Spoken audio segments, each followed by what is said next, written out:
Greg had a funeral. Dad has a new hip. Evan is graduating tomorrow and has baseball. So Kendall and I... All the neighbors have concerts and graduation parties to go to. So Kendall and I are going beast mode on this tarp.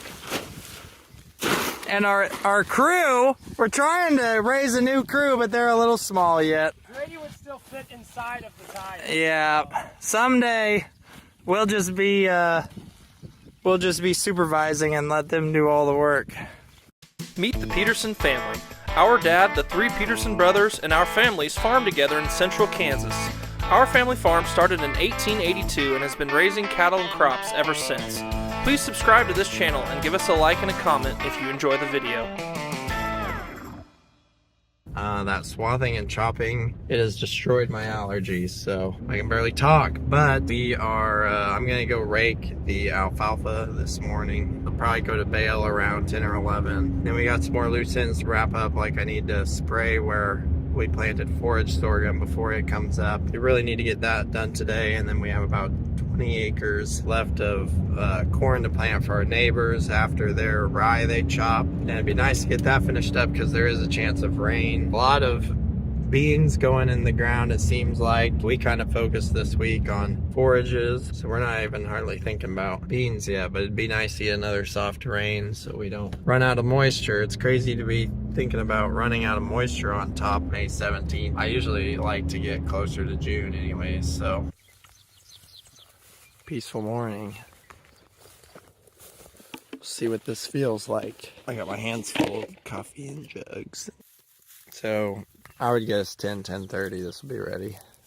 So I need to get raked, but we don't have 3 people, so it'd be good to get it raked, and then 2 of us, Dad and I, were planning on baling this up.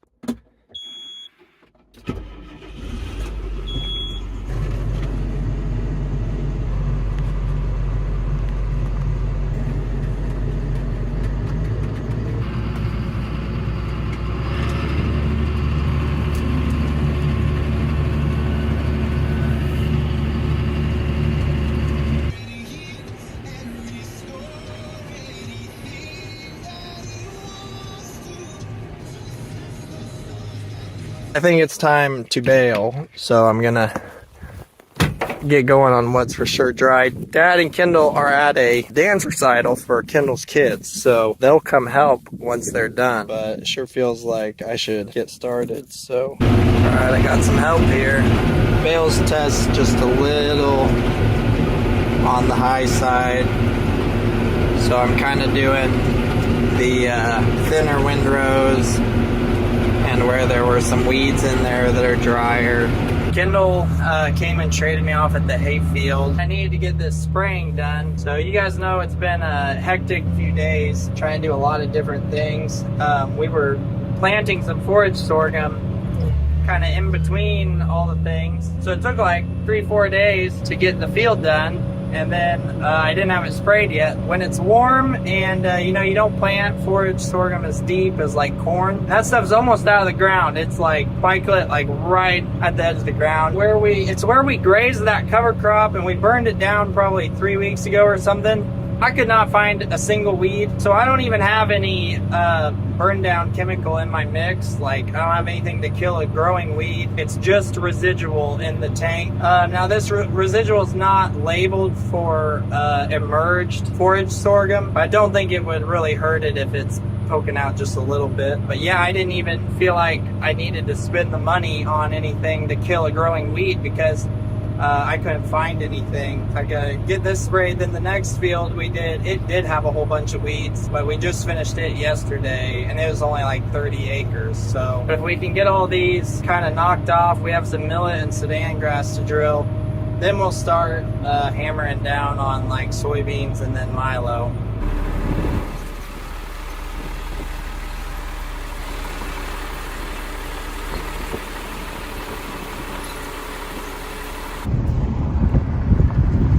Corn's getting thirsty. We need a rain. We need a rain pretty bad. Hopefully we get one sometime soon.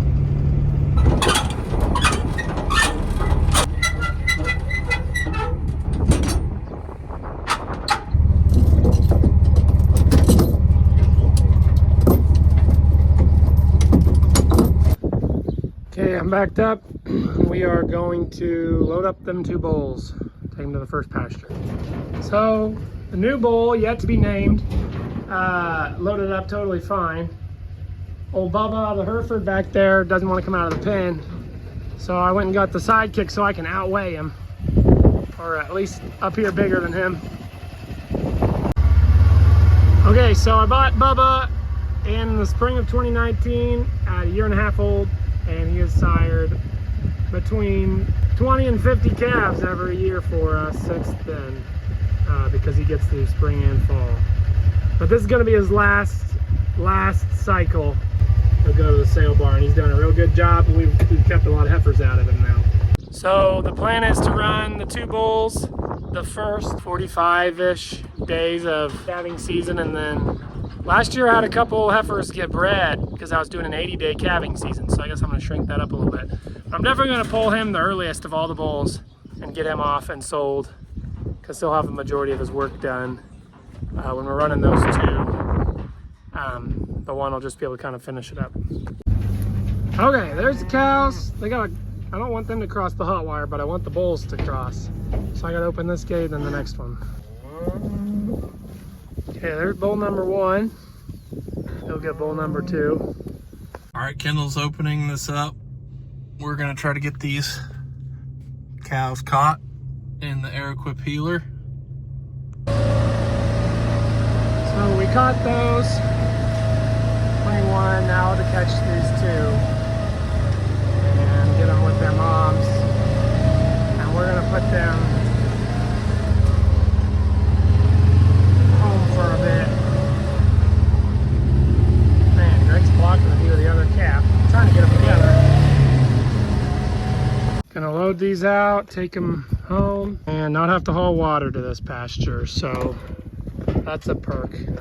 Wasn't going to be able to do that probably through wheat harvest with 2 pastures. So this will take down to hauling water to only 1 pasture. And then we have all that wheat silage to feed up. So these ones will just get the ration made out of that wheat silage for a while. Last loose end to wrap up this crazy week. Right by my house, where I will have to stare at every day, there's this big skip in the corn. We had a little mix-up with the variable rate map, basically. We thought we went back and got everything fixed, but we did not. I'm gonna fill this in, and it's gonna be a month behind, but you know, it's gonna rain like 10 inches in June, and we won't even be able to tell a difference. It'll just all be green. That's what I'm gonna tell myself. All right, getting our test plot corn in. It's a test plot. May corn versus April corn. What a good test plot.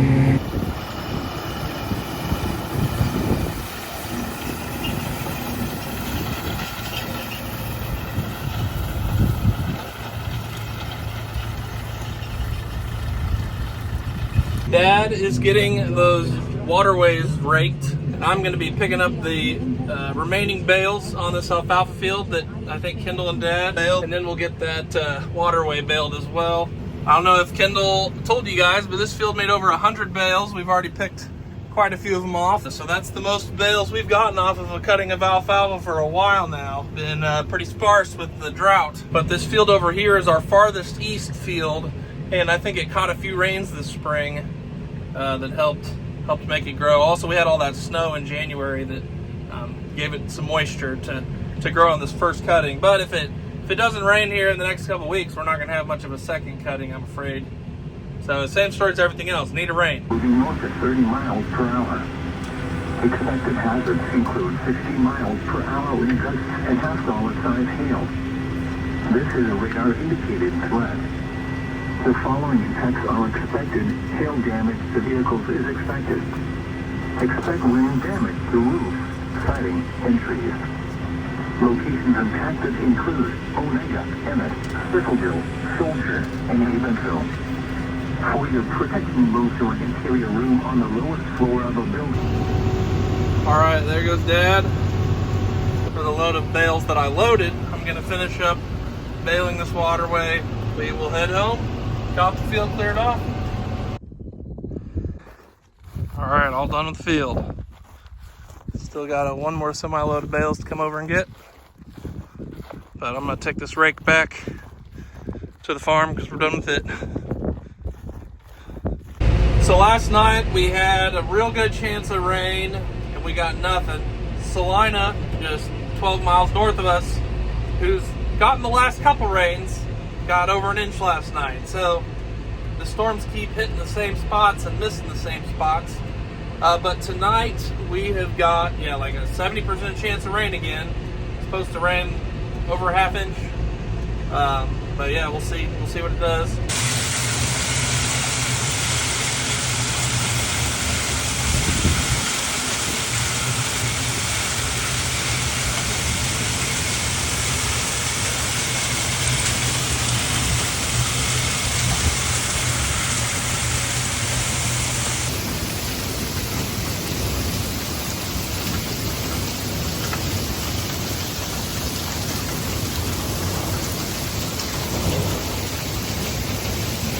Well, I woke up this morning, I had a bunch of texts. Last night, Greg was giving rainfall updates in the middle of the night. I think it might have been before midnight, but I was asleep. But we got over 2 inches here, I think 2.5. So it'll be exciting all morning to see all the things that helped, ponds and crops and everything. It's been a while since we had enough rain to fill that slough up and drains out through the pipe. We're gonna have some water now to grow some double crop milo on the hill.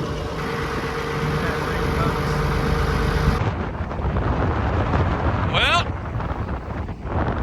I've got a pond. Look at that.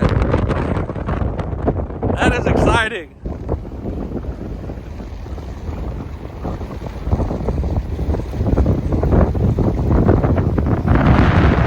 We got 2.5 inches. It basically all came within an hour, and it felt like about 1.5 inches of it came in maybe 20 minutes. So definitely had runoff, which is good for our irrigation pond. We haven't been able to show you guys our irrigation pond for years. So this is what we call the slough. A lot of times, the last few years we've grown a crop down there because it never goes underwater. So when the pond is truly full, this water level will be as high as this water level. Right now, this just caught all the runoffs. This will slowly run through. We got a tube in this one. It'll fill up the main pond. Now when it's totally full, it backs up. It sure is good to see irrigation water. And also, I'm sure Greg will have something to say. This rain actually hit his place over there, so his irrigation pond is filling up. I think he has a bigger watershed than we do, so when it comes that fast, our heavy clay soils it can't soak it all in, can't slow it all down. That's why we try to do as much as we can, get our soils to where they can soak more in, but the last 3 years we've just barely had any. And when they do come, the ground is so dry it soaks it up. So this is the slough area.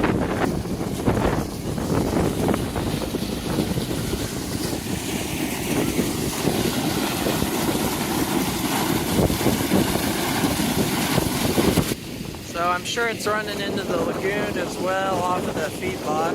That's good news for the double crop milo we were going to plant up under that pivot. We're going to have some water to pump on it.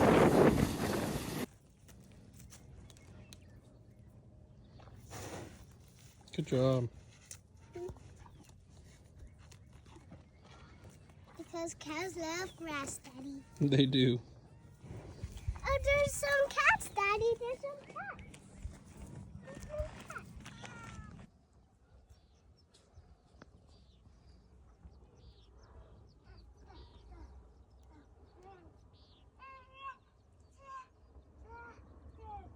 That alfalfa field should really take off now with the rain on it. All the bales moved off. I just had a couple I needed to move before bringing the swather home. And so I'm gonna hook on the swather and get ready to do some brome. Time for my front yard to get a trim. Here with the swather back from the alfalfa field. Trying to decide whether to swath now or wait for the ground to dry out a little bit. So I made some heavy windrows. This is just the last little strip. starting hay for the cattle. We like to get it. It's really good quality. This is one of the thicker spots. All right, I just spent a little time fencing around my dad's yard. These feedlot pens, we will just graze them for, you know, a day or two at a time with these cows that I kicked out down here a couple days ago.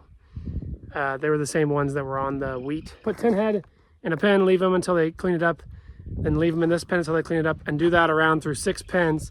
And then there's a little stretch of my dad's yard, maybe an acre, that I just got the fence hot.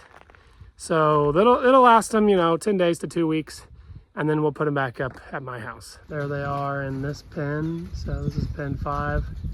They really don't like these ugly weeds here, so they probably won't eat those, but they'll at least trample them down a little bit. There's a lot of pigweeds in there they'll eat up. All right, it's Thursday. Nathan is heading to spray. We've got Evan here for the first time this summer. He just graduated high school, so here helping for the summer now, as he has in the past. But this is his first day, and then Kendall's around here somewhere. I think Kendall and Evan are working on a project around the yard here. Nathan's going to spray, and I'm going to plant some soybeans on that tillage field after the drip irrigation install. Planting soybeans. First time on the drip irrigated field. See how this goes. Steele is ready to go. He's heading out. Ready to go plant some beans.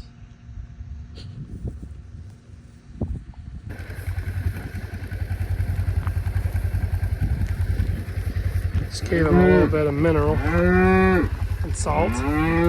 This pond is finally at an acceptable level. It's most of the way full. It could go up a long ways, but I'm happy to have all that water.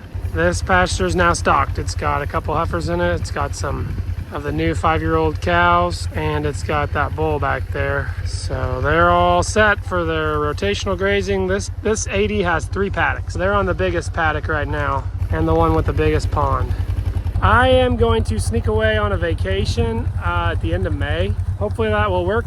I will kick these to a fresh paddock right before I leave, and they shouldn't really need anything while I'm gone.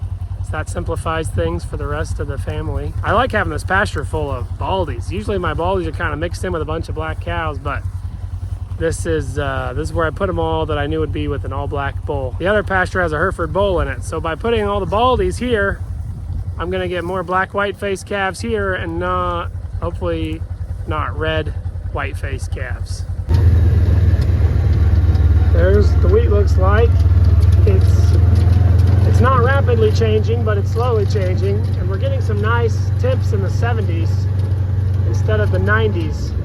So that'll slow down wheat harvest. Nathan might have already shown you guys this, but the corn looks real stringy from what I slept. I mean, I knew it was raining hard, but I was kind of sleeping through this little hailstorm, and it came real hard and fast again. So it was kind of hard on some of these corn plants. That's not what they're supposed to look like. They're supposed to, you know, be arched out, collecting sunlight and using up this nice moisture we got. So it kind of piled some of the residue, ponded it in some of these places. We have at least 2 cornfields that look like that. I'm not sure how many more, but these 2 that are over here real close to the home place, that's what they look like. Well, we could have sold the top end of this pen today for the most we've ever sold steers for, but we've got a lot of feed to use up. I wanted to sell them a little heavier. So I guess they're gonna go out the first sale of June. So I hope the market is still as strong as it is today. They're gonna have to sell on a Monday sale in Salina. Thursday sale, this was the last one until July. So I'm thinking these are gonna weigh closer to 900 2 Mondays from now, instead of weighing only 850 on May 22nd. I'll have to limit feed them a little bit, make sure they don't get too fleshy when they're getting that heavy. We'll have a load of steers and a load of heifers for sale in June, which we usually don't do, but since we bought so heavy, we have a lot of feed, that's what we're gonna do this year. So it's heifers on the right, big heifers on the right, big steers on the left. Well, believe it or not, I am planting this field. Today's Thursday, and it rained on Sunday, 2.5 inches. We're out here planting. It's dusty. There's a few spots where if water stood for a while, then it's a little muddy, but 95% of the field is planting. Just great. Just tells how dry we were to get 2.6 inches of rain and be planting by Thursday afternoon. There's Peterson Lake over there. Got water in my pond, so that feels good.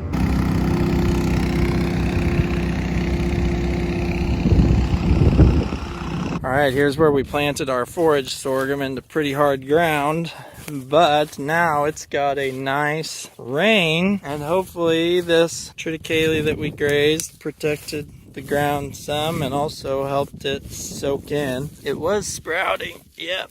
So there it is. It's coming up. And we'll raise some more feed here. Here right across the road we have just Milo stalks that we grazed also. You can see, you know, there's a lot less ground cover here. We've got back to normal rainfall and full ponds. I'd be tempted to do more cover crops again because, you know, this got pounded pretty good. We should have basically close to a full soil profile here. This has been soaking in stuff all winter, all that snow. Hopefully we'll drill this to beans and that'll kind of loosen the top back up and hopefully get a good stand of beans to hold the ground for summer rains, and then it'll go to wheat. That's when our rotation gets that thicker residue back. I took the rainy day to mount this Montezuma toolbox. We got a second one. Well, I found one on Facebook Marketplace for what I thought was a pretty good deal, and I mounted it up here so it wouldn't take so much room in my bed. My old toolbox was falling apart and didn't hold enough and was always taking up too much room in my bed. So hopefully that'll work nice. So Henley and Natalie and Owen were sitting in the pickup while I crop scouted. Does Daddy stop to crop scout very often? Sometimes we take some detours or drive by a field really slow. Taking a break for supper. What are we planting, Brighton? Soybeans. Soybeans. Daddy, I found a bug. Nice. All right, I'm a little over half done planting. Might not finish tonight, but I should finish in the morning. There's a chance of rain for the next 4 days, so that's why I got out here, even though it's been a little wet in places, just like little spots. So I may have pushed a little bit. If the forecast holds true, we're supposed to get another 2 inches of rain this week, and that would set us into June, which we don't mind June planted beans, but for irrigated beans, like these are on this drip irrigation, would kind of like to have them in May. Then, you know, it's good to have some beans in May, some beans in June to spread things out a little bit. So I quit for the night by my new pond here. You can really hear all the bullfrogs or whatever that is. That's crazy. Thanks for watching, everyone. Check out our music videos linked in the description.